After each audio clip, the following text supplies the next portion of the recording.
Hello, Pioneers. Today is Wednesday, February 12th. My name is Maddie Patton. And I'm Abby Curry, and this is your weekly premiere of the press.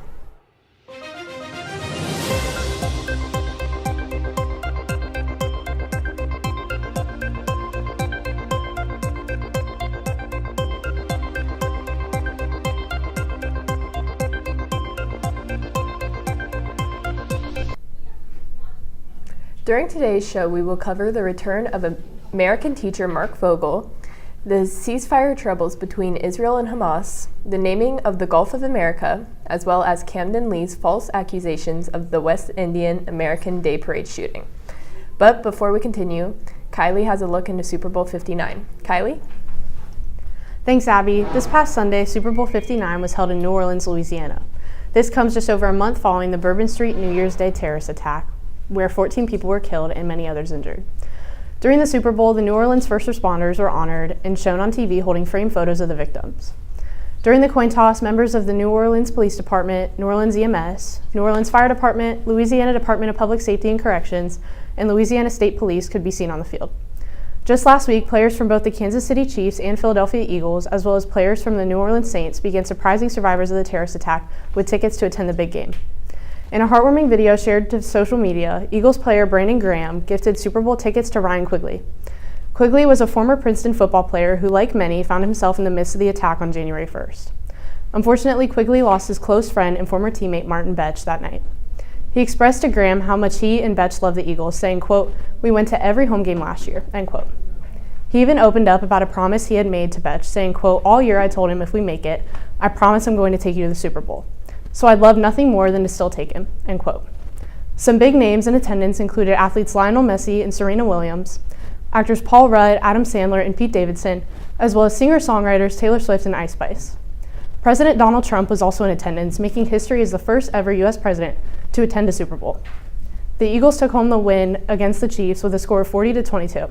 Here's Emmy with a deeper look into the halftime event. Emmy? Good morning, Pioneers. Let's take a closer look into the Super Bowl halftime show.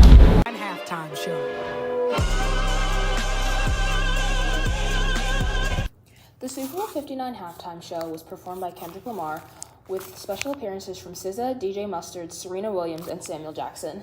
He performed GNX, Squabble Up, Humble, DNA, Euphoria, Man at the Garden, Peekaboo, Luther, All the Stars, Not Like Us, and TV Off. Kendrick Lamar is the first solo rapper to headline the Super Bowl with 100 million viewers tuning in to watch. Prior to singing Not Like Us, Kendrick Lamar made a joke about the lawsuit that Drake is filing against him for Not Like Us, and he even looked at the camera when saying Drake's name while performing Not Like Us, getting the entire Caesars Superdome to sing A minor with him. That's all for today, Pioneers. Now back to the desk. Thanks, Emmy.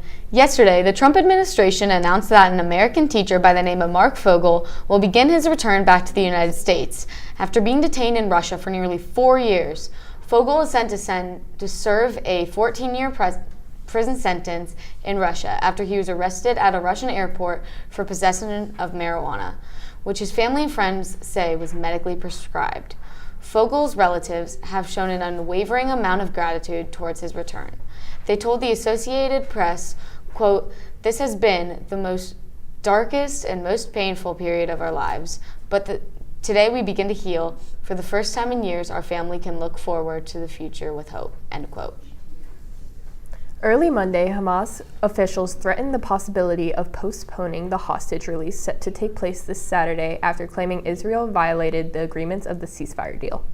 President Trump responded to this late Monday, suggesting, quote, "As far as I'm concerned, if all of the hostages aren't returned by Saturday at 12 o'clock, I think it's an appropriate time. I would say cancel it and all bets are off and let all hell break out," end quote. When asked what he meant by allowing hell to break out in Gaza, he said, quote, "You'll find out and they'll find out. Hamas will find out what I mean," end quote. Just 2 days ago, Google Maps officially changed their website to say the Gulf of America rather than the Gulf of Mexico. This decision came in accordance to Trump's executive action to officially change the name of the body of water. Donald Trump also changed the name of America's tallest mountain to Mount McKinley. The mountain has been as long recognized by Alaskan citizens as Denali. However, the federal government didn't start to recognize the mountain by that name until President Obama's second term in 2015. Last September, a 15-year-old Brooklyn resident was accused of having opened fire on a large crowd during New York's annual West Indian American Day Parade. Camden Lee, now 16, was originally accused of the crime which left 4 people injured and 1 dead. Just recently, the New York Police Department came out issuing an apology after they wrongly accused a 15-year-old of committing the crime. It has come out that the NYPD waited 5 months to retract the allegations after knowing they were false. That's all for our show today, Pioneers. As always, thanks for watching. For the press, I'm Maddie Patton. And I'm Abby Curry. Make sure to tune in next Wednesday for more national news and have a great rest of your week.